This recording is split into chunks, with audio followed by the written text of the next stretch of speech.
குருத்து ஞாயிறன்று பல்வேறு விதங்களில் இயேசுவால் வாழ்வு பெற்றவர்கள், அவரால் நலம் பெற்றவர்கள் தாமாக ஒன்று சேர்ந்து வந்து, வாழ்க, தாவீதின் மகனுக்கு ஓசன்னா, ஆண்டவர் பெயரால் வருகிறவர் ஆசி பெற்றவர் என்று அவரை வாழ்த்தி மகிழ்ந்தார்கள்.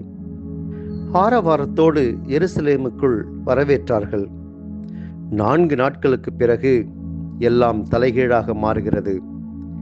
இதே மக்கள் கூட்டம் இப்பொழுது ஒழிக, அவனை சிலுவையில் அறையும் என்கிறார்கள். ஆட்சியாளர்கள், யூத தலைமைச் சங்கத்தார் இயேசுவின் மீது கொண்ட காழ்ப்புணர்ச்சியால் அவர் மீது குற்றம் சுமத்தி அவரை கொன்றுவிட துடிக்கிறார்கள். அதற்காக மக்களை தூண்டி விடுகிறார்கள். மக்களும் எப்படி மாறிப்போய்விட்டார்கள்? வாழ்க என்று வாழ்த்திய உதடுகள் ஒழிக என்று கத்துகின்றன. தாவீதின் மகனுக்கு ஓசன்னா என்றவர்கள் அவனை சிலுவையில் அறையும் என்கிறார்கள். இதுதான் உலக வாழ்வு. இதுதான் மனிதர்களுடைய யதார்த்தமான மனநிலை. வாழ்க என்று வாழ்த்துவார்கள், ஒழிக என்று தூற்றுவார்கள். இயேசு எல்லாவற்றையும் ஒரே மனநிலையோடு ஏற்றுக்கொள்கிறார்.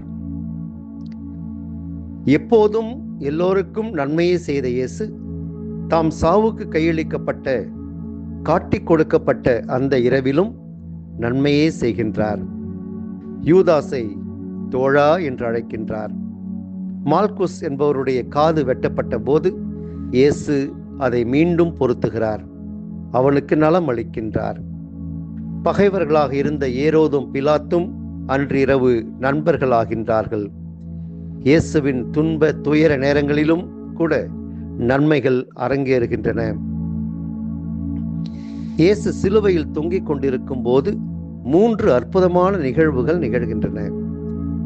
தம்மை கேவலமான சிலுவை சாவுக்கு உள்ளாக்கியவர்களை மன்னிக்கின்றார். தந்தையே, இவர்களை மன்னியும், தாங்கள் செய்வது என்னவென்று இவர்களுக்கு தெரியவில்லை என்கிறார்.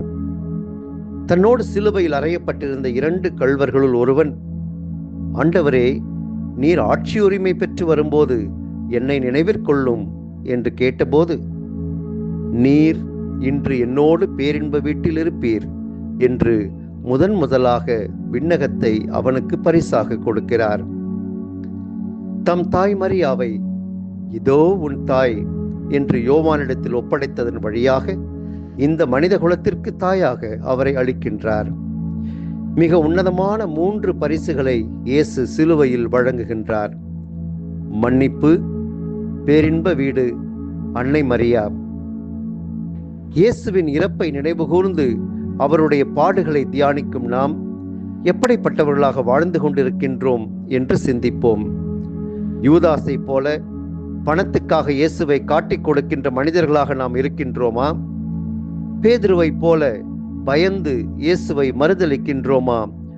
பரிசேயர்கள், தலைமை குருக்களைப் போல காழ்ப்புணர்வு கொண்டு இயேசுவை கொல்ல துடிக்கின்றோமா?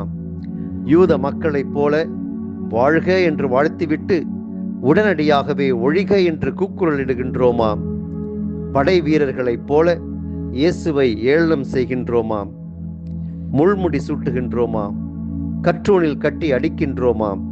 சிலுவையை சுமத்துகின்றோமா?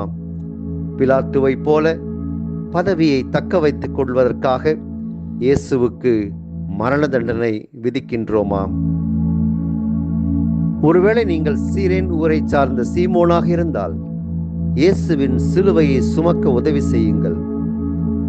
வெரோனிக்காவாக இருந்தால் இரத்தக்கரை படிந்த இயேசுவின் திருமுகத்தை துணிச்சலோடு துணியால் துடையுங்கள். எருசலேம் நகர பெண்களாக இருந்தால் அவருக்காக புலம்பி கண்ணீர் விட்டு அழுங்கள்.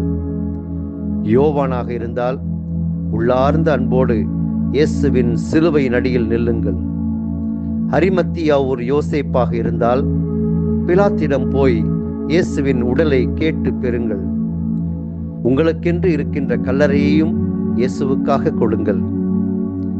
நீங்கள் நிக்கதேமாக இருந்தால் வெள்ளைப்போளமும் சந்தனத்தூளும் கொண்டு வந்து இயேசுவின் உடலுக்கு பூசுங்கள். மகதலா மரியா, யாக்கோபின் தாய் மரியா, சலோமியாகவோ இருந்தால் விடியற் காலையிலேயே இயேசுவின் உடலுக்கு நறுமண தைலம் பூச கல்லறைக்கு விரைந்து வாருங்கள். யாராக நீங்கள் இருக்கிறீர்கள்? இயேசுவுக்காக என்ன செய்ய போகிறீர்கள்? சிந்தியுங்கள். எங்கள் அன்பு தந்தையே இறைவா, இவ்வுலகின் மீது கொண்ட அன்பினால் ஒரே திருமகன் இயேசு கிறிஸ்துவை மீட்பராக இவ்வுலகிற்கு அனுப்பினீர். அவரும் சிலுவை சாவை ஏற்று எங்களுக்கு மீட்பை பெற்று தந்தார். இம்மாபெரும் அன்புக்காக உமக்கு நன்றி கூறுகின்றோம். நாங்கள் என்றும் அவரின் அன்பு சீடர்களாக பயணிக்க முதருளை தாரும். ஆமென்.